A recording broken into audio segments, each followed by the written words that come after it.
So, this is part two of the New York State prison system. You're on Rikers Island. Your state ready. You've been sentenced to whatever prison sentence you've been sentenced to. And now you're just basically sitting on the island waiting for the state bus to come and get you. Drop down, mostly to me. This has got us up in light of shining down on me. Feel so alive when it's you and me.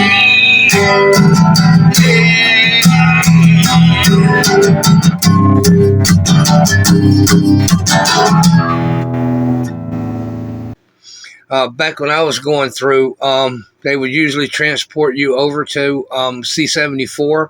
They had about 4 or 5 dorms over there, and they would put you in there for anywhere from a month to a couple of weeks to a month or so till your name played on the list. I think the bus came once or twice a week. So it was a lot of movement in between Rikers Island and downstate in Ulster County. So when the state bus arrived and they called your name and you got ready to get on it, you would either be transported to downstate if you're from Riker, if you're coming from the city, or from Staten Island, which is Suffolk and Nassau County. All of us would go through those two receptions. One is a medium, Ulster County, and the other one is a maximum, which is called downstate. If you go through downstate, your number will be whatever year it is. And so we're in 2026, so it'd be 26A for downstate. That's what that represented. And then 4 more numbers to indicate, what number in that order of X amount of 1,000 you were that year coming through. So, and the same thing would stand true for Ulster County, but it would be an R. So it'd be an A or R, and that would tell anybody who saw your number, like you came from the city and you went through either Ulster County or downstate. If you went through Ulster County, you was definitely going to go to a medium. If you went through downstate, it was more likely that you was going to go to a max, but maybe you could go to a medium too, because occasionally that would happen, overflow type of situation, and they just needed to get you into reception. So when you go in New York State reception, you're going to be there like anywhere from 2 to 6 weeks, and you're going to take all kind of medical tests, all kind of academic tests, see counselors and case managers, and then once that process is done, you'll be ferried off up into New York State to start your official prison sentence. Whatever time you waited on the island fighting your case or whatever, that time would be definitely credited towards your New York State sentence. New York State prison. Now, the difference between New York State prison and Rikers Island is you also have several more pretty good sized cities in New York State.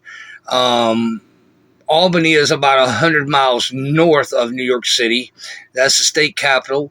And, it's a medium sized city, not huge, but big enough. It's definitely a city, and with a lot of suburban area around it. And then far over in western New York, I'm going to say about 8 hours from New York City, going towards the Great Lakes, Lake Erie and Lake Ontario. That's where Buffalo and Rochester is at, and Syracuse also. So those 3 big cities in New York State are over there. And then like on the southern tier, which is like the part of New York State that borders Pennsylvania, you got cities like Binghamton. It's a small city, but I guess it's still a city. So you have a lot more cities and hundreds of small towns in New York State. And as a result of that, you're going to have a whole lot more white dudes and obviously, black and brown guys also that's going to come into the New York State prison system.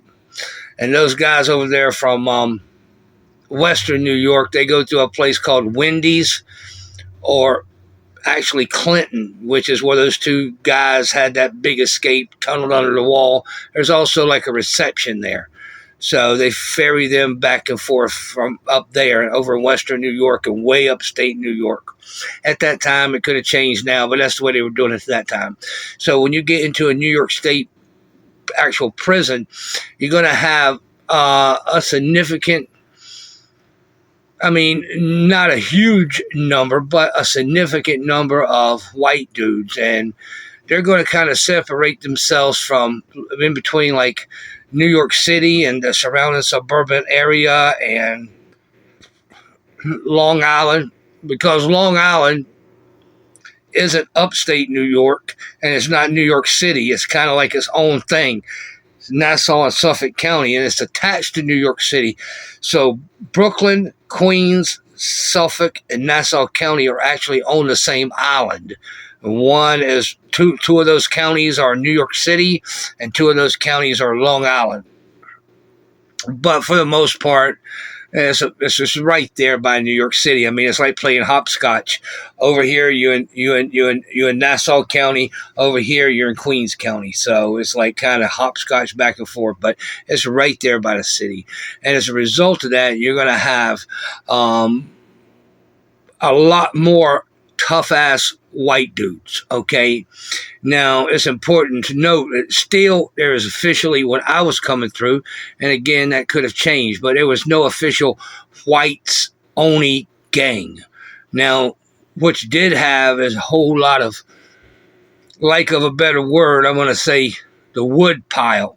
But, you know, it's New York City folks, so maybe they didn't identify as a wood pile, but kind of. Yeah, I mean, kind of, but maybe not rebel flags flying wood pile, but the wood pile nevertheless. And then you had the New York State white guys, which, you know, are kind of referred to as hillbillies, but that's not always necessarily true, because you got Buffalo, Rochester, Syracuse, Albany, and those are all cities. You know, they're not New York City, but they're still all cities nevertheless. So, and the suburban area and the surrounding small towns and so on. So you're going to have more of a significant number of white dudes, for lack of a better word, the wood pile.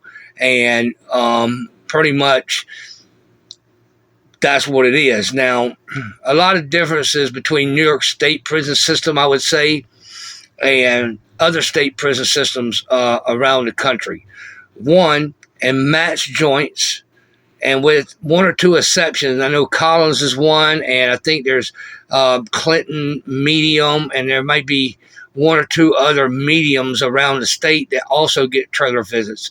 But all the max joints in New York State get trailer visits, and you can get a trailer visit every 2 to 4 months. If you're married or you have family that come and see you regularly, they can sign up for like as a trailer visit, and you can go out to like this little modular home that's kind of separated from everything else, but still obviously within the prison walls, and be with your family for 48 hours.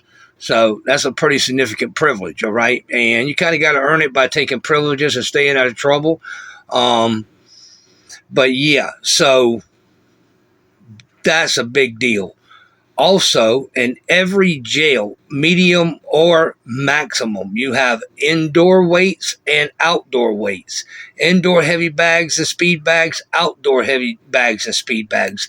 They really put a big emphasis on physical health and also vocational trades, and also they're serious about education. Like if you go in there, when I first started going through, you had to have an 8th grade reading and math level, and then it went up to a 9th grade reading and math level, and then it went up to, if you don't have a GED, you have to go to school until you get your GED. So that sparked a lot of people just getting their GED, so they didn't have to continue to go to school.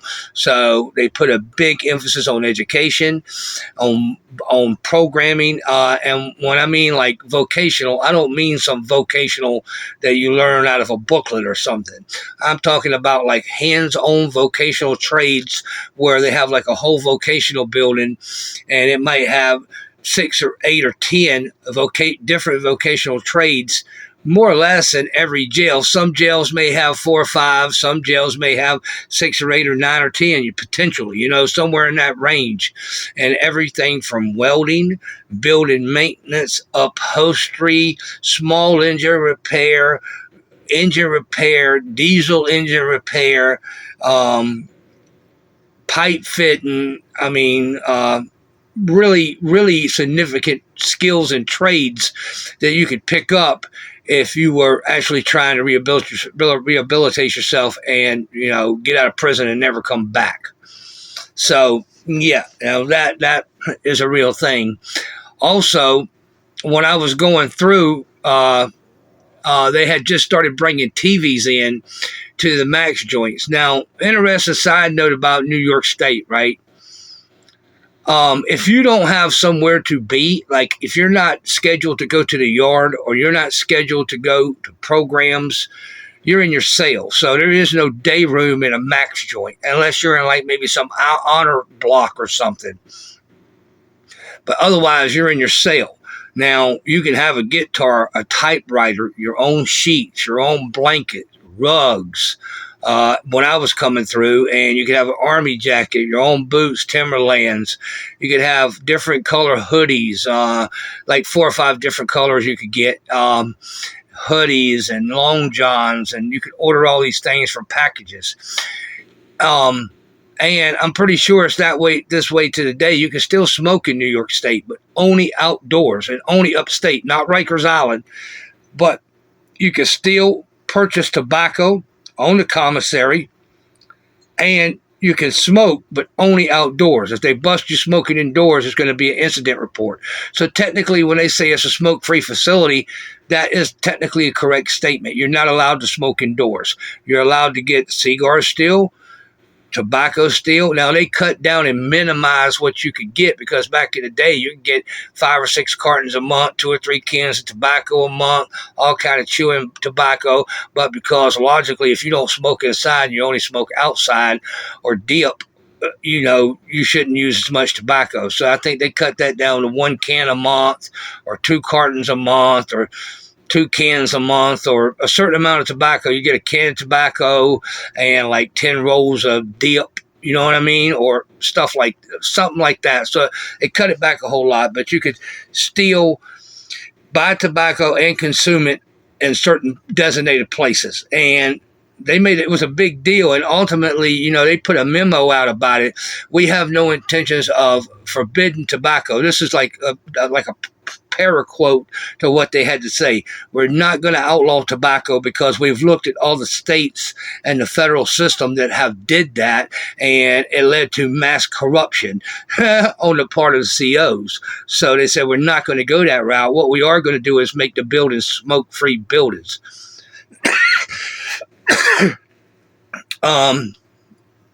It wouldn't surprise me if they allow them to vape and whatnot too. You know what I mean? Because it's a smoke-free thing. And I'm sure that you can still get dip and snuff and whatnot, but it is a much more smoke-free environment, and technically it is a smoke-free facility. And that's not, but there is designated smoking. Anytime you're like going back and forth to programs, you're going to the mess hall, you can light a cigarette up and smoke it. And obviously, if you're dipping and stuff, you're not putting anything in the air, so really nobody cares about that. I just thought that was really important. And this all feeds into what I'm going to talk about, how New York State system is. You can get packages from home. Like I said, you can have TVs in your cell, your own guitar, typewriters, do legal work in your cell.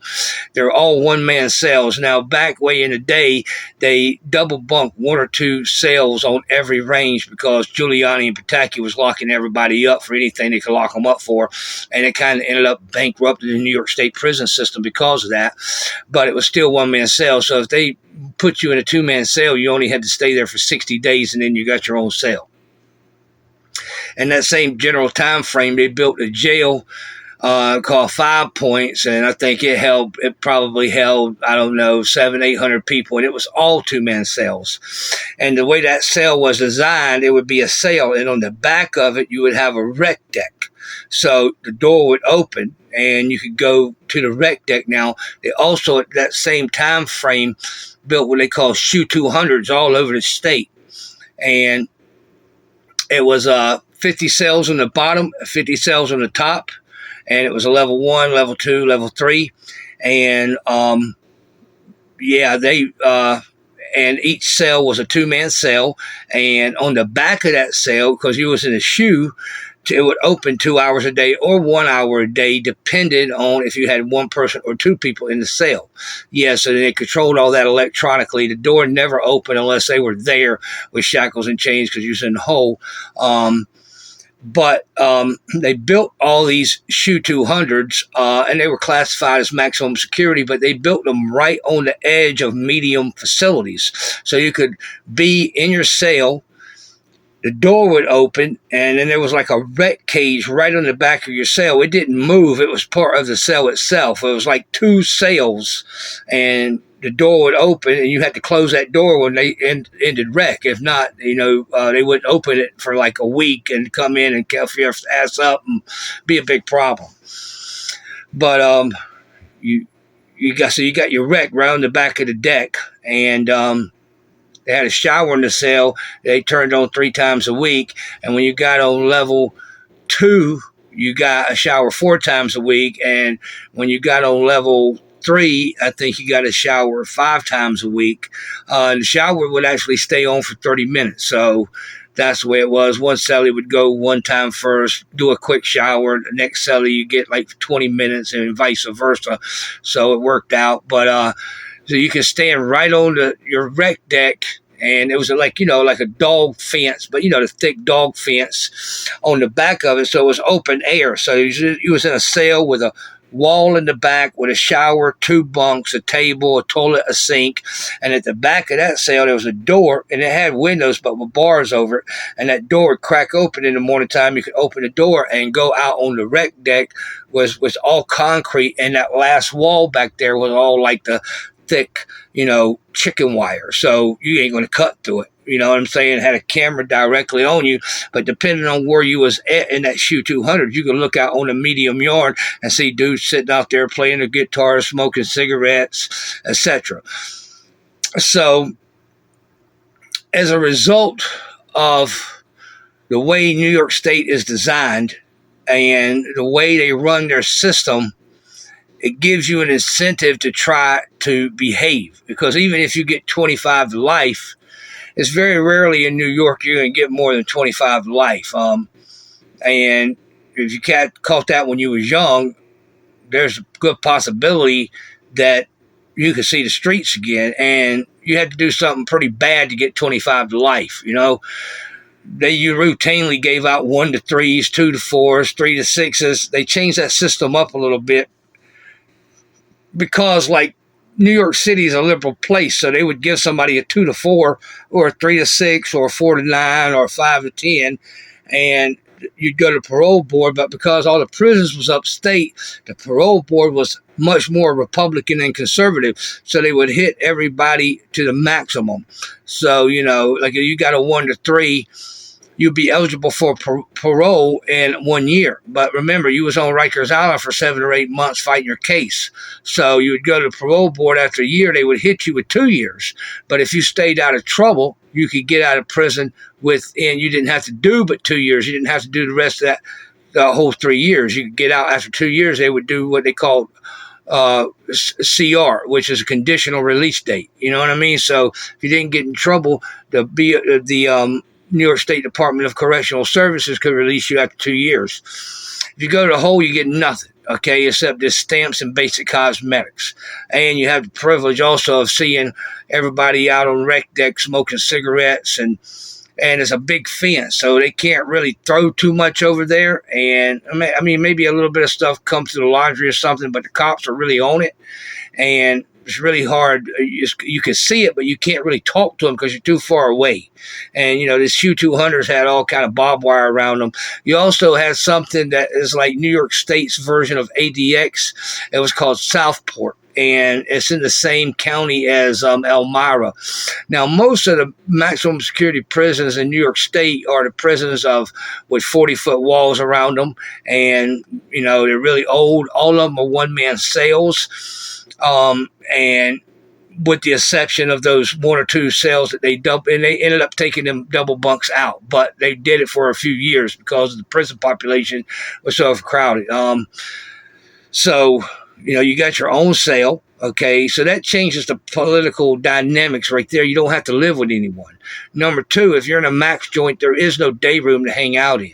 If you're not in the yard or at programs, you're in your cell doing whatever you do in there. You go to the mess hall, you come off the line, you sit. There may be a few mediums that let you sit tables around, but in every max joint, you come off the line and you sit at the next available seat at that table. You sit down, the cop tells you where to sit. In fact, you get a metal spoon.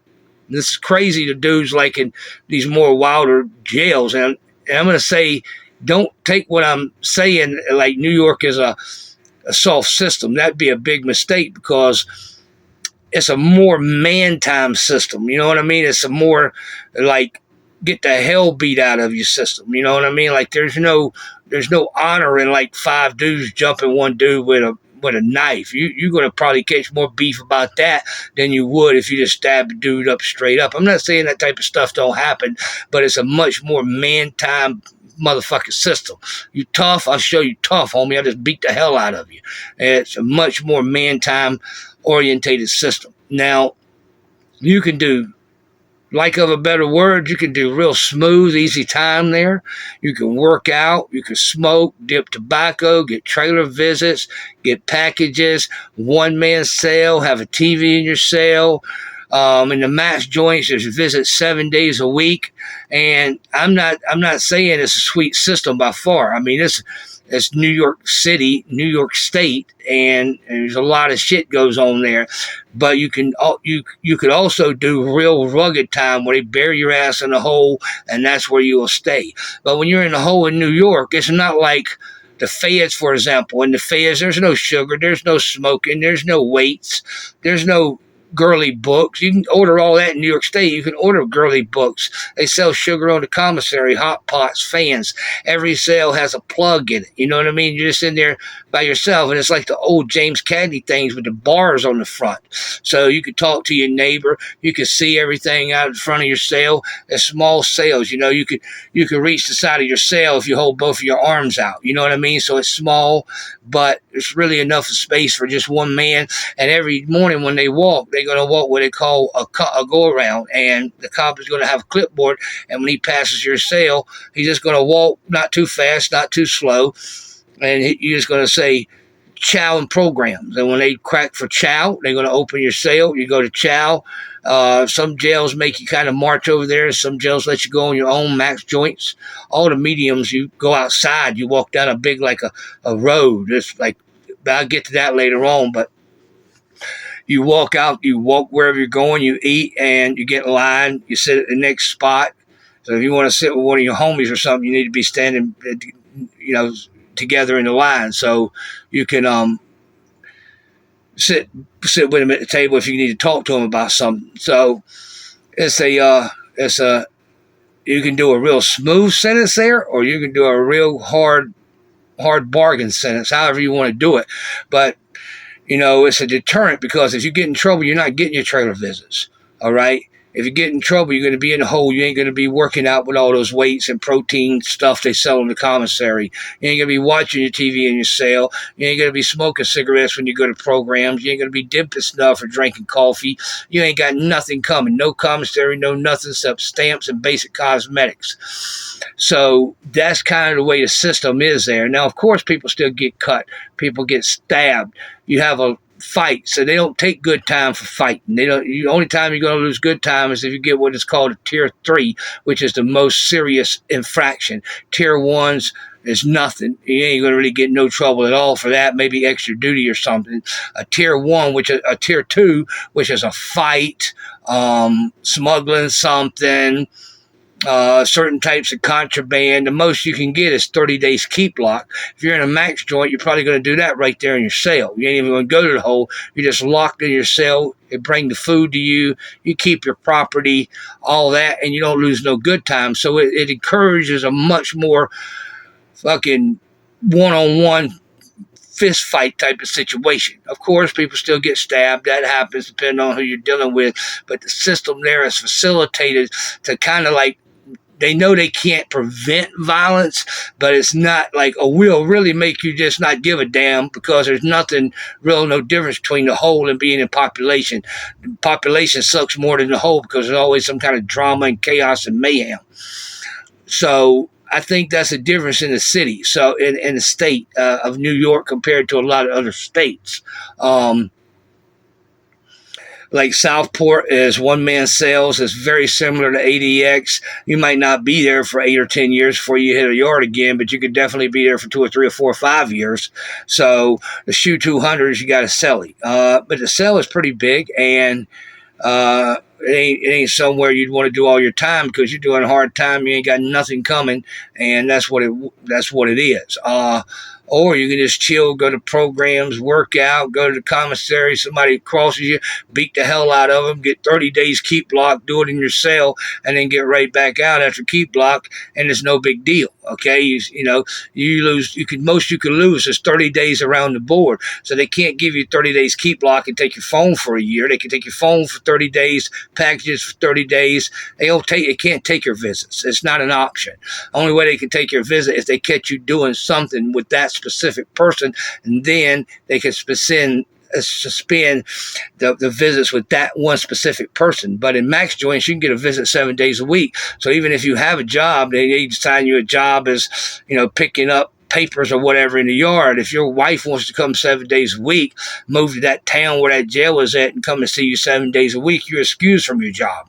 You can get your visits 5 or 7 days a week, come back, work out, chill in your cell, watch TV on your own sheets with different color sheets and blankets. So it's a system that facilitates, I would say, actual rehabilitation, even though obviously everybody doesn't take advantage of those opportunities. Those opportunities are there, and it's still jail. I mean, so it sucks, but I give them definitely a thumbs up for making one hell of an effort. If you are serious about rehabilitation, there is a chance that you could educate yourself, which I did. I got as much education as I could possibly get in New York State, GED, a few basic college courses, picked up all kind of trades, skills, and they got something called core craft, which is prison industries, and depending on which jail you're at, like Auburn, I've been there. They make license plate and wood furniture. Attica makes all the metal beds, all the metal furniture. Clinton makes all the uniforms for prisoners and the uniform for cops. Like the CEO's uniforms for New York State and other states. And Comstock makes all the soap. So they give you white bars of soap and it's core craft. It ain't good, but it ain't bad. They get the job done. So they have this huge industry in New York State, and it's all at maximum security jails. Usually they'll lock the jail down once a year for about a week, go through and search everything. So again, you do have stabbings and cuttings, and that could have ramped up since, I haven't been in that system for about 15 years. But I would imagine that it's still somewhat very similar to the way it was when I left, even though I know there have been changes. It's just a natural thing. But it's just, compared to the feds, there is no comparison. New York State, I wouldn't say is 100 times better, but it's conducive to rehabilitation, where like the federal penitentiary and even a lot of the federal mediums and minimums, there's no actual effort made towards actual rehabilitation. If anything, I think they're conducting experiments and shit to see if they can create monsters to let them loose on society so they can justify passing harsher sentences, more stringent sentences, and so on and so forth. So that's just one man's opinion who's been in both systems and can kind of compare it. Now, back to the wood pile. And every jail you go to, you're going to have, like say when I was in most max joints, they're going to have what they call courts. They could have potentially did away with those by now, but I doubt it. I would imagine they're still there. And usually every group, like every spot I've ever been to, the white dudes from the city usually had a court, and the white dudes from up north usually had a court. And because one group is from the city, so it's more like city slickers, and the other group is like more, for lack of a better word, kind of hillbillies. I'm talking about, you ain't seen no hillbillies until you went to New York State. And I know that may be kind of weird to believe by some people who's never been there, from the deep south. But you go to New York State, man, you got so many farmers, cow farmers, soy, every kind of farm you could think of, man. And extremely rural, mountainous areas, pickup truck, tobacco chewing, hillbillies, for lack of a better word. And then you got cities over in Western New York too, where they're more city slicker orientated. So it's a huge state, and there's a lot of diversity in that state. And you have just a whole lot of tough ass white dudes in that system, and obviously other races as well. Most of the people who go to New York State prisons, I would say 65% or maybe a little bit higher, are from New York City, and the other 45% are from the upstate New York area, because it's a population thing. New York City and the surrounding suburbs has higher population than the rest of the New York State combined. So, and New York State is like I don't know how much bigger, geographically speaking, than New York State, but New York City. But New York State is like one of the bigger states in the country. Obviously not the biggest state, but it's right up there geographically. If you look at the map, it's actually a pretty big state. So that's that. Mediums, dorms, you got a day room there, so you can hang out in the day room, and you got TVs, a sports TV, a movie TV, and for all I know, they got tablets and stuff now that they sell, in the commissary, where you can download music and movies and stuff right to the tablet. That wouldn't surprise me at all. But New York State takes a much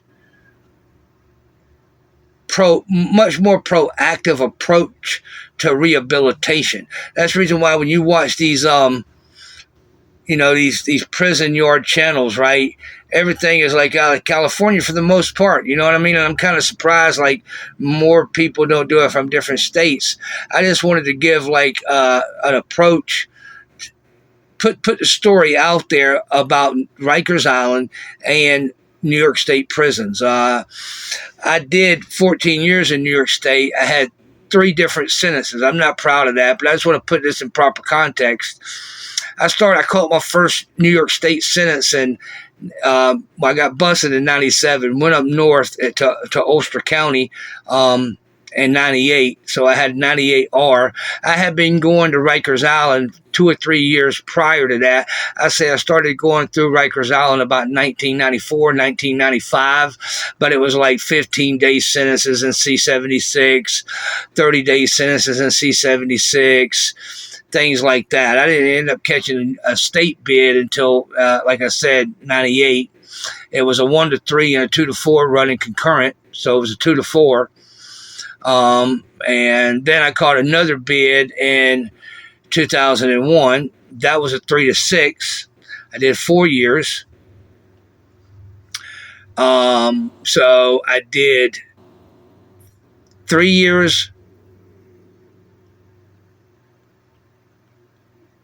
4 years, and then I got another 2 to 4, and that 2 years that I owed on the 3 to 6 because I owed a year, so it ended up all told. And the last sentence that I had was 06 number, 06A, the last 2 times I went through downstate. So it was a 2 to 4, a 3 to 6, and a 2 to 4. So all that added up, and correct me if I'm wrong, comes out to 12, 14 years. So yeah, that was the dates and the times and the places and the jails, it starts to blur after a while. If I really sit and added it all up and did a thorough inventory of all the jails I've been in. And the thing about New York, right? So let's say you're in Auburn and you're getting some shit and they give you Things you're going to get in trouble for is a serious assault, a weapon, dirty urines, things like that, a staff assault. Yeah, they're going to slam your ass in a hole and keep you in there for a while. But let's just say you catch a dirty urine. They might give you 120 days in a hole for that, right? And what's going to happen is if you get more than like 45 days SHU time, they're going to ship you out of that cell, out of that jail to a SHU 200 and then ship you to another jail, all right? And you're going to lose good time for a 300 series shot, which is a dirty urine, a weapons charge, assault on staff, serious assault. You're going to lose good time for that. Now, ironically enough, you could potentially earn that good time back if you don't do it again and get out and take programs and go to school and don't get in trouble and stuff like that. You could even earn good time back. They can only take good time for the most serious of infractions. I guess all this could have changed a little bit, but I don't see it having changed too much doing all that time in New York State and knowing actually how the system works. And you could honestly do real mellow, for lack of a better word, if there is such a thing, you could do sweet time there, really educate yourself. They got an excellent law library in every jail. I mean, pages are occasionally torn out of the books, and they may have went to a computerized system now. But back when I was going through, they had a law library fully stocked with all the books, all the law books, case law, typewriters, paper, copying machine. And if you was indigent, you could still fight your case and get all that for free. You could get 5 free legal envelopes a week, and 2 personal ones. Yeah, man. So anyway, I'll get back to you. Maybe there'll be a part 3 where we'll continue on. And I got all kind of stories and all kind of things to share with you guys. It's the middle of the night. I was up. I can't go back to sleep. I said, hey, man, why not cut a part 2 of the New York State prison series? And so this is part 2.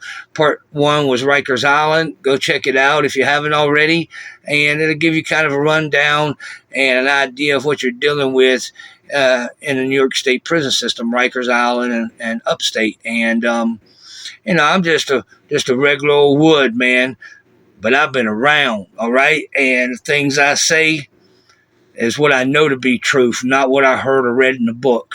And I also did 10 years in the feds. I spoke on that in a prior video. And we'll get into all those stories and things that I found humorous and other horror stories and all kind of stories in between. I just got kind of like set the foundation for this channel, so people have an idea of who they're dealing with and what they're dealing with and where I'm coming from. So until next time, stay up. Peace.